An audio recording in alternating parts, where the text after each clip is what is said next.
నమస్తే. December month యొక్క రాశి ఫలాలు. డిసెంబర్ మంత్లో it's going to be a very beautiful transit అండి అందరికీ కూడా. ఎందుకంటే ఈ నవంబర్ మంత్ ఒక రకంగా టోల్ మంత్ అయింది చాలామందికి, చాలా రాశుల వారికి కూడా. ఎందుకంటే కొన్ని గ్రహాలు ఆల్మోస్ట్ 6 to 7 వృశ్చికంలోనే ఉండడము, వృశ్చికం మీద దృష్టి పడ్డము లాంటివి జరిగాయి. సో కాబట్టి ముఖ్యంగా కొన్ని రాసుల వారైతే కాస్త ఇబ్బంది పడ్డం అనేది నవంబర్లో చూసాం. కానీ నవంబర్లో ట్రాన్సిట్స్ కూడా మనకి చాలా ఎక్కువ అవుతున్నాయి. రాహు ట్రాన్సిట్ నక్షత్రం మీదకి, తర్వాత శనీశ్వరుడు డైరెక్ట్ అవ్వడము, గురు భగవానుడు రెట్రో అవ్వడము, తర్వాతనేమో ఇంకా కుజుడు అఫ్కోర్స్ ఏం మారలేదు కానీ నక్షత్ర మార్పులు జరగడం కుజుడికి, తర్వాత బుధ భగవానుడి యొక్క రెట్రో, శుక్ర భగవానుడి యొక్క మార్పు, రవి ఎలాగో మారుతారు ఆయన మార్పు, చంద్రుడు ప్రతి 2.5 రోజులకి మార్పు. సో రకంగా it was a great astronomical movement అనమాట. మార్చ్ పాస్ట్ లాగా ప్లానెట్స్ అన్నీ కూడా మార్చ్ పాస్ట్ చేసిన మంత్ ఇది. So December month is going to be a very చాలా exciting month, very beautiful month ఇన్ని ట్రాన్సిట్స్ అవడం చేత. సో ఈ పర్టిక్యులర్ మంత్ ప్రతి రాశి వాళ్ళకి కూడా ఏ రకమైన రిజల్ట్స్ రాబోతున్నాయి, ఏ రకమైన రిజల్ట్స్ తెస్తోంది, అండ్ తర్వాత ఎంత ఆహ్లాదకరంగా అందరికీ ఉండబోతోంది, అండ్ ఏ రకమైన చేంజెస్ లేకపోతే జాగ్రత్తలు మనం అందరం అసలు ఒకవేళ తీసుకోవాలంటే ఎటువంటి చేంజెస్ తీసుకోవాలనేది మనం తెలుసుకుందాం. ముఖ్యంగా అందరూ కూడా ఈ ఈ ఈ ప్లానెటరీ ట్రాన్సిట్స్ మొలాన మీరు అంటే మీకు లైఫ్లో ఉన్న major points like health, individual personality, immunity, తర్వాత మీ ఎడ్యుకేషన్, మీ ఫన్, లవ్, మీ లైఫ్, తర్వాత marriage part, married life, marriage అవ్వని వాళ్ళకి ఎలా ఉంటుంది, తర్వాత కెరియర్ అండ్ బిజినెస్, ఈ స్పెక్ట్రమ్స్ ఎలా ఉంటాయి అనేది ప్రతి రాశి వారికి కూడా 12 రాశుల వారికి తెలుసుకుందాం. ఇంకెందుకు ఆలస్యం, పదండి. మేషరాశి వారికి ఎలా ఉందో తెలుసుకుందాం. మేషరాశి వారికి మీ రాశి యొక్క లార్డ్ ధనస్సులో ఉన్నారని చెప్పుకున్నాం కదా. మరి డిసెంబర్ 6వ తారీఖు 7వ తారీఖు వెళ్ళిపోతారు. 6 రోజులేగా, ఇబ్బంది లేదులే.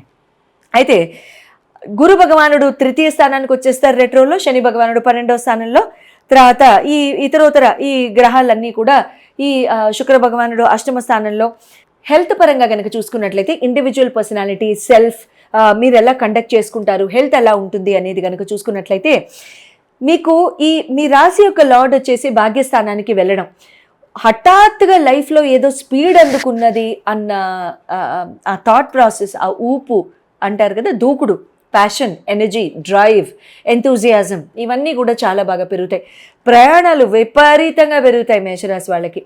గత 2 నెలల్లో నిజంగా ప్రయాణించిన వాళ్ళు ఎవరు మేషరాశి వాళ్ళు? అవునా?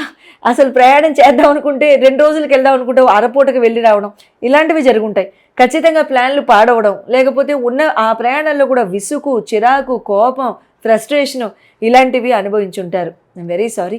బట్ ఇప్పుడు చాలా బాగుంటుంది. ప్యాషనేట్గా, చాలా ఎంతూజియాస్టిక్గా, చాలా ఎనర్జెటిక్గా ముందుకు వెళ్ళడానికి సంపూర్ణ అవకాశాలు ఉంటాయి. శుక్ర భగవానుడు అష్టమంలోనే ఉంటారు, తర్వాత ఆయన కూడా భాగ్యానికి వెళ్ళిపోతారు. కాబట్టి ఇక్కడ ఏమవుతుందంటే మేషరాశి అక్కడే ధనస్సులో శుక్రుడిని కలుసుకుంటారు కాబట్టి, అది కుజుని కలుసుకుంటారు కాబట్టి, కుజ శుక్రుల యొక్క కలయికతో చాలా చక్కగా, ఆహ్లాదంగా, మానసిక పరిస్థితి చాలా బాగుంటూ, ఎనర్జెటిక్గా, చాలా ప్రేమపూర్వకంగా, హెల్త్ పరంగా, లవ్ లైఫ్ బాగుండి, మ్యారేజ్ అయిన వాళ్ళకి మ్యారీడ్ లైఫ్ బాగుండి చాలా బాగుంటుంది. ఎంజాయ్మెంట్ అనేది లైఫ్లో చాలా బాగా ఎక్కువ అవుతుంది. దాని మూలాన లగ్జూరియస్ ట్రావెల్, కంఫర్ట్ ట్రావెల్ ఇవన్నీ కూడా ఎక్కువ అవుతూ ఉంటాయి. ఇటువంటివి ఎక్కువైన ధోరణిలో ఇక్కడ ఏమవుతుందంటే కాస్త చల్లటి ప్రదేశాలకి వెళ్ళడం కానివ్వండి, లేదా చల్లటి పదార్థాలు తినడం కానివ్వండి, తద్వారా జలుబు, దగ్గు ఇలాంటివి వస్తాయి తప్ప పెద్దగా ఇంకా హెల్త్ పరంగా మాత్రం ఎటువంటి ప్రాబ్లమ్స్ అనేవి రావు. మానసిక పరిస్థితి, స్ట్రెస్, యాంగ్జైటీ ఇటువంటివి, ఈ మానసిక డిస్టర్బెన్స్లు ఏమీ ఉండవు. సో కాబట్టి all in all it's a very beautiful time. Education and love పరంగా కనుక చూసుకున్నట్లయితే పంచమాధిపతి రవి కూడా భాగ్యానికే వచ్చేస్తారు కాబట్టి డిసెంబర్ 16న, అప్పటి వరకు డిసెంబర్ 8వ తారీఖు తర్వాత you'll see a shift, mental shift. అంటే ఒక రకంగా చాలా ఉత్తేజంగా ఉండడము, చాలా ధైర్య సాహసాలు పెరగడము, కరేజియస్గా ఉండడము, నిర్ణయాలు తెలివిగా తీసుకోవడము, చాలా చక్కగా చాకచక్యంగా ముందుకు వెళ్ళడం లాంటివి జరుగుతూ ఉంటాయి. గవర్నమెంట్ పరంగా, అన్నిటి పరంగా, విద్య పరంగా, ఎగ్జామ్స్ పరంగా ఎవరైనా రాస్తున్నా సరే చక్కగా కాన్సన్ట్రేట్ చేసి రాయండి. మేషరాశి వారు ఎవరైనా సరే exams, government exams close by December 8th తర్వాత ఎవరికైనా గవర్నమెంట్ ఎగ్జామ్స్ నోటిఫికేషన్స్ వచ్చి వాళ్ళు ఆ రోజుల్లో పరీక్షలు రాస్తుంటే కనుక January 15 లోపు, సంక్రాంతి లోపు ఖచ్చితంగా మీరు చదివి ఉంటే ఇలా 1 day బ్యాటింగ్ 2 months బ్యాటింగులు చేయకుండా సంవత్సరాల తరబడి చక్కగా చదువుకుని ఉంటే గనక డిస్క్లైమర్, అప్పుడు గవర్నమెంట్ ఉద్యోగం రావడానికి సంపూర్ణ అవకాశాలు ఉంటాయి. ప్రేమపూర్వకంగా కూడా చాలా బాగుంటుంది, చాలా కరేజియస్గా ఉంటారు, ముందుకు వెళ్తారు, చక్కగా మాటలు అవి కూడా ముందుకు వెళ్తాయి. ప్రేమపూర్వకంగా చక్కగా ఆదరణ, అభిమానం లాంటివి చక్కగా అనుభవించడం జరుగుతుంది. మ్యారేజ్ పరంగా కనుక చూసుకున్నట్లయితే సప్తమాధిపతి అష్టమంలో ఉండడం, భాగ్యానికి వెళ్ళడం బాగుంటుంది. బిఫోర్ December 20th 20th దాకా కూడా అక్కర్లేదు. December 15 కట్ ఆఫ్, 15 దాకా కూడా అక్కర్లేదు. December 6వ తారీఖు 7వ తారీఖు నుంచి బెటర్ అవుతూ అవుతూ అవుతూ December 15th తర్వాత నుంచి చాలా టేక్ ఆఫ్ అయిపోతుంది. మ్యారేజ్ విషయంలో కానివ్వండి, మ్యారీడ్ లైఫ్ విషయంలో కానివ్వండి, ఏమైనా ప్రాబ్లమ్స్ ఉన్నా సరే ఇరువురు కూడా, భార్య భర్త ఇద్దరు కూడా కలిసి కూర్చుని చక్కగా ప్రేమపూర్వకంగా మాట్లాడి సెటిల్ చేసుకోవడానికి సంపూర్ణ అవకాశాలు ఉంటాయి. పెళ్ళి కావాల్సిన వాళ్ళకి అక్కడ గనక మాటలు గనక జరుపుకున్నట్లయితే కూడా చాలా చక్కగా ముందుకు వెళ్ళి అది సక్సెస్ఫుల్ మ్యారేజ్ పార్ట్నర్షిప్ లోకి మీరు వెళ్ళడం జరుగుతుంది. కెరీర్ అండ్ బిజినెస్ పరంగా చూసుకున్నట్లయితే నవమాధిపతి, దశమాధిపతులు మీకు గురు శని భగవానుళ్ళు అవుతారు.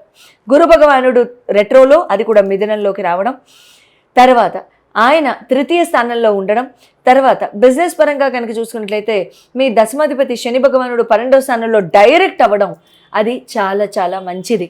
Foreign visits, on site visits, foreign travels, foreign collaborations, foreign products, services business, service agreements, contracts, tenders, deals, ఇటువంటివన్నీ కూడా చాలా చాలా బాగుంటాయి. ఇటువంటి ఆస్పెక్ట్స్లో ఎవరైనా ఉద్యోగాలు చేస్తూ బిజినెస్లు నడుపుతూ ఇటువంటి ఆస్పెక్ట్స్లో ఉంటే కనుక మీరు ఖచ్చితంగా ముందుకు వెళ్ళి విజయాన్ని సాధించడానికి సంపూర్ణ అవకాశాలు ఉన్నాయి. కానీ బాసెస్తో మాట్లాడేటప్పుడు, అడ్మినిస్ట్రేషన్తో మాట్లాడేటప్పుడు, ఎవరైనా పై ఉద్యోగస్తులతో మాట్లాడేటప్పుడు చాలా జాగ్రత్తగా మాట్లాడండి. Let the communication be very very crisp and clear. తెలివిగా మాట్లాడండి. ఐ సెడ్ తెలివిగా, డిప్లొమసీ అనలేదు. Diplomacy will never work. అంటే చక్కగా మర్యాదగా మాట్లాడండి. అప్పుడు ఏమవుతుందంటే బాసెస్తో విభేదాలు రాకుండా ఇక్కడ ఉంటాయి. ఉద్యోగాలు మారచ్చా, శని డైరెక్ట్ అవుతున్నారన్నావు కదా, కరెక్టే. కానీ ఒక్కసారి చార్ట్ చూపించుకోండి, మంచిదే. ఎందుకంటే శనికి భాగ్యస్థాన చూపు కూడా ఉంటుంది కాబట్టి మేషం వాళ్ళకి చాలా చాలా బాగుంటుంది, ఇబ్బంది అంటూ ఏముండదు. సో మీన నుంచి ఆయనకి భాగ్యస్థానం మీదకి చూపు పడుతుంది కాబట్టి బాగానే ఉంటుంది, మారచ్చు. కానీ తద్వారా ఆ పర్టిక్యులర్ డేట్స్లో కనుక, ఆ పర్టిక్యులర్ టైం లైన్లో కనుక మీరు మాడినట్లయితే అప్పుడు మీకు షార్ట్గా ఉద్యోగాలు తగలడం, తర్వాత మీరు వెళ్ళి సక్సెస్ఫుల్గా చేరడం, అందులో సబ్స్టాన్షియల్ అమౌంట్ ఆఫ్ టైం మీరు అందులో గడిపి ముందుకు వెళ్ళడం లాంటివి కూడా జరుగుతాయి. శుభం భూయాత్. చాలామందికి బిజినెస్ ఆగిపోయిందని కానివ్వండి, లేకపోతే బిజినెస్ కొంచెం స్లోగా వెళ్తుందని కానివ్వండి, లేకపోతే బిజినెస్ నడుస్తున్న బిజినెస్లోనే కొంచెం డిస్టర్బెన్సెస్గా కాస్త ఆగి ముందుకు వెళ్ళడం లాంటివి కానివ్వండి, ఒక్కొక్కసారి ఎక్స్పీరియన్స్ అవుతున్నారు అనేది చెప్తూ ఉంటారనమాట. సో ఇక్కడ వాళ్ళకి అగైన్ డిస్క్లైమర్ ఇక్కడ ఏంటంటే, సే ఫర్ ఎగ్జాంపుల్ గ్రహాలన్నీ బాగానే ఉన్నాయి, రెమెడీస్ చేసేవి చేస్తున్నాము, దాంతో పాటుగా కాస్త ఎక్కడైనా ఆగుతుంది అనే వాళ్ళకి మాత్రమే. అంతేకాని ఇది మనకి దశల్లో కనుక ప్లానెట్స్ కనుక సరిగ్గా లేకపోతే అప్పుడు 100%, 100 ఎక్కడ 60% కూడా అంత పుష్ ఇవ్వలేదు. సో జెనరిక్గా మనం చేసేవన్నీ చేసుకుంటూ, మన రెమెడీస్ అన్నీ చేసుకుంటూ, మన దశలు కూడా బాగున్నాయి అనుకుంటే అప్పుడు ఈ రెమెడీస్ జెనరిక్గా కూడా మీరు చేసుకోవడానికి ఉపయోగపడతాయి. ఏం చేయాలి? శనివారం రోజు, అది ఏ బిజినెస్ అయినా సరే, శనివారం రోజు బిజినెస్ స్థానంలో, మీ షాప్లో కానీ, బిజినెస్లో కానీ, ఆఫీస్లో కానీ, ఎక్కడైనా సరే ఆవ నూనెతో నల్ల నువ్వులు కొంచెం కలిపి, ఆవ నూనెలో కాసింది నల్ల నువ్వులు వేసి దీపాలు వెలిగించుకోండి. ఆఫీస్ బయట లేకపోతే ప్రాంగణంలో, ఆఫీస్ స్పేస్లో దేవుడి ఆవరణ ఉంది, దేవుడి ప్లేస్ ఉంది, అక్కడ పెట్టచ్చా? వద్దు. అది కేవలం ఎంట్రీ ప్లేస్లో మాత్రమే పెట్టడానికి. ఇందులో అంటే బాగుండడానికి, బాగోకపోవడానికి, నామోషులకి ఏమీ లేదండి. Because everybody believe saying that there is some kind of super natural power in the universe. Live about the world and live about the earth, అంతే కదా. సో యూనివర్స్లో సూపర్ న్యాచురల్ పవర్స్ ఎగ్జిస్ట్ అవుతాయి అనుకున్నప్పుడు ఇక్కడ అందులో మనం ఫీల్ అవ్వడానికి కానివ్వండి, లేకపోతే బాగోదు అనడానికి కానివ్వండి, లేకపోతే క్లయింట్స్ వాకిన్ చేస్తారని కానివ్వండి కుదరదు. ఎందుకంటే ఎవరికి నొప్పి వచ్చినా తీవ్రమైన నొప్పి ముందు అనేది భగవంతుడా అనే. బయటకు అనకపోవచ్చు, లోపల మాత్రం ఖచ్చితంగా గుర్తొస్తారు. శనీశ్వరుడు అయితే తప్పకుండా గుర్తొస్తారు. కుండల్లో కనుక శనీశ్వరుడు రాహు ఇద్దరూ కనుక దెబ్బతిన్నట్లయితే దశల్లో కూడా వీళ్ళిద్దరూ కనుక బాగోని పక్షంలో అటువంటి పరిస్థితుల్లో జనరల్గా ఈ బిజినెస్లు వెళ్తూ ఉన్న బిజినెస్లు ఆగిపోవడం కానివ్వండి, లేదా నడుస్తున్న బిజినెస్లు కాస్త ఇరకాటంలో ఉండడం కానివ్వండి జరుగుతుంటాయి. Point number 1. పాయింట్ నెంబర్ 2, ఒక కొబ్బరికాయ తీసుకోండి, పీచున్న కొబ్బరికాయ, పూర్ణ ఫలం అంటారు దాన్ని. పీచున్న కొబ్బరికాయని తీసుకుని దానికి ఏమాత్రం కూడా పీచు తీసేసేయకుండా ఎర్ర దారాన్ని, రెడ్ కలర్ థ్రెడ్ని హారిజాంటల్గా, వర్టికల్గా, హారిజాంటల్గా 4 పక్కల, మనం గిఫ్ట్ ర్యాప్ చేసేటప్పుడు ఎట్లా 4 పక్కలా చేస్తాం, ముందు ఇలా చేస్తాము, తర్వాత ఇలా చేస్తాం కదా, నిలువున చేస్తాం, అడ్డంగా చేస్తాం. అదే రకంగా రెడ్ కలర్ థ్రెడ్ని వర్టికల్గా కొబ్బరికాయ చుట్టూ, హారిజాంటల్గా కొబ్బరికాయ చుట్టూ కట్టేసేసి ముడి వేసేసేసి, అది యజమాని ఎవరైతే ఉంటారో, బిజినెస్ ఓనర్ ఎవరైతే ఉంటారో ఆ బిజినెస్ ఓనర్ యొక్క డెస్క్ దగ్గర లేదా వాళ్ళ కేబిన్లో, వాళ్ళ రూమ్లో సౌత్ డైరెక్షన్లో ఆ కొబ్బరికాయని ఉంచండి. ఉంచేసేసి అది పెట్టేటప్పుడు ఆగిపోయిన బిజినెస్ కానివ్వండి అది చాలా చక్కగా ముందుకు వెళ్ళాలని కోరుకోండి. లేదా రుకావటే అంటారు హిందీలో, ఆగి వెళ్ళడం. సో అటువంటివన్నీ కూడా జరగకూడదు అని దండం పెట్టుకోండి, సరిపోతుంది. అది 11 రోజులు అయిన తర్వాత, జాగ్రత్తగా వినాలి, 11 రోజులు అయిన తర్వాత ఆ కొబ్బరికాయని తీసుకెళ్ళి జలప్రవాహం చేసేసేయండి. శుభ్రమైన నీటిలో జలప్రవాహం చేసేసేయండి, సరిపోతుంది. ఇబ్బంది లేదు మేము ఉండే ప్రాంతంలో ఎక్కడా కూడా శుభ్రమైన నీరు, ట్యాంక్స్ కానీ ఇలాంటి నదులు కానీ లేవనుకుందాం. ఫస్ట్ థింగ్, నేను ఇప్పుడు ఇలాంటి రెమెడీస్ చెప్తే నేను జనరల్గా అనేది ఏంటంటే రివర్స్ని పొల్యూట్ చేయొద్దనే చెప్తాను. సో కాబట్టి రివర్స్లో వేయొద్దు, ఎందుకంటే ఆ వాటర్ మళ్ళీ అందరం తాగుతాం కాబట్టి. నార్మల్ కన్జంప్షన్కి వాడని అటువంటి ప్రదేశాలు ఏమైనా ఉంటే అందులో వేయండి. ఆ వాటర్ కన్జ్యూమ్ అవుతున్నాయి అనుకుంటే మాత్రం ఎట్టి పరిస్థితుల్లోనూ దయుంచి వేయకండి.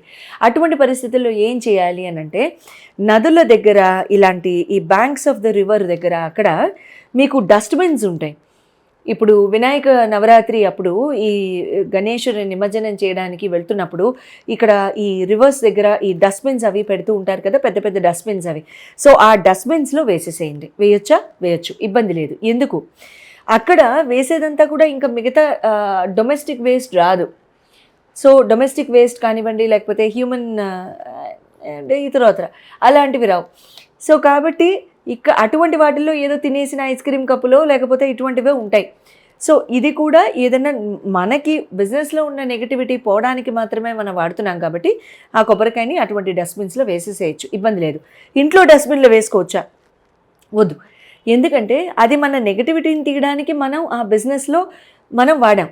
బిజినెస్ ఆఫీస్లో డస్ట్బిన్లో వేసేసుకోవాలంటే వేయొచ్చు, కానీ అది మళ్ళీ పబ్లిక్ డస్ట్బిన్స్, మున్సిపల్ కార్పొరేషను, ఈ వ్యాన్లు అట్లాంటి వాటిలో రకరకాల వాటిలతో కలుస్తుంది. అందుకని కాస్త శ్రమ అనుకోకుండా బయటికి వెళ్ళి పబ్లిక్ ప్లేసెస్లో ఉన్న డస్ట్బిన్లో వేసేసేయచ్చు, ఎవ్వరికీ హాని జరగదు. Try it out and you'll see the result. Good luck.